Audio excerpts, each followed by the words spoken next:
ఎమ్మెల్సీగా పోటీ చేస్తున్న ఆలపాటి రాజేంద్ర ప్రసాద్ అభ్యర్థిని రద్దు చేయాలని కార్మిక నాయకుడు పిల్లి బాబురావు కలెక్టర్కు ఫిర్యాదు చేశారు. ఈ సందర్భంగా ఆయన మీడియాతో మాట్లాడుతూ ఇనాం భూములను కబ్జా చేసిన ఆలపాటి రాజేంద్ర ప్రసాద్పై చర్యలు తీసుకోవాలని ఎన్నికల రిటర్నింగ్ అధికారిని కోరినట్లు చెప్పారు.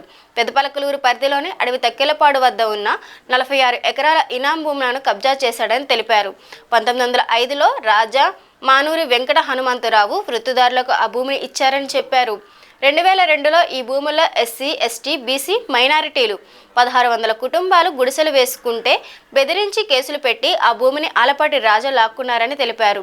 ఇలాంటి వారికి ఎమ్మెల్సీ అభ్యర్థి టికెట్ ఎలా ఇస్తారని అన్నారు. నా పేరు పిల్లి బాబురావు, భద్రంగ జూట్ మిల్ జై భీమ్ కార్మిక సంక్షేమ సంఘం అధ్యక్షుడిని. ఈరోజు ఒక జూట్ మిల్ గురించి కాదు, ఈరోజు ఆలపాటి రాజేంద్ర ప్రసాద్ వారు ఈనాం భూములు 46 ఎకరాల 82 సెంట్లని భూ కబ్జా చేసి రియల్ ఎస్టేట్ వ్యాపారం చేస్తున్నాడని మేము ఇప్పుడు అభియోగం కాదు, ఇది 2004లోనే మేము అభియోగం చేశాము. అప్పుడు ధర్నాలు కూడా చేశాము.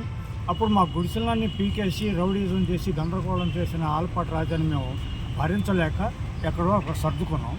ఇప్పుడు చంద్రబాబు గారు ల్యాండ్ గ్యాబరింగ్ అంటే బలహీనుల్ని బెదిరించి భూములు కబ్జా చేసినా, ప్రభుత్వ భూములు కబ్జా చేసినా వాళ్ళ మీద ల్యాండ్ గ్యాబరింగ్ సెక్షన్ పెడతామని చెప్పేసి 14 ఏళ్ళు శిక్షలు పడేటట్టుగా మేము చట్టాలు తీసుకొచ్చామని చెప్పేసి అన్న తర్వాత మాకు ధైర్యం వచ్చింది.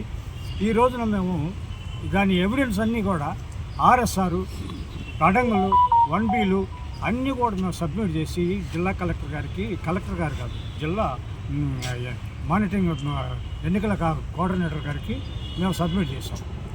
వారు దీన్ని పరిశీలించి వీళ్ళని ఆలపాటి రాజా ఇది నామినేషన్ని క్యాన్సిలేషన్ చేయాలని చెప్పి కోరాము.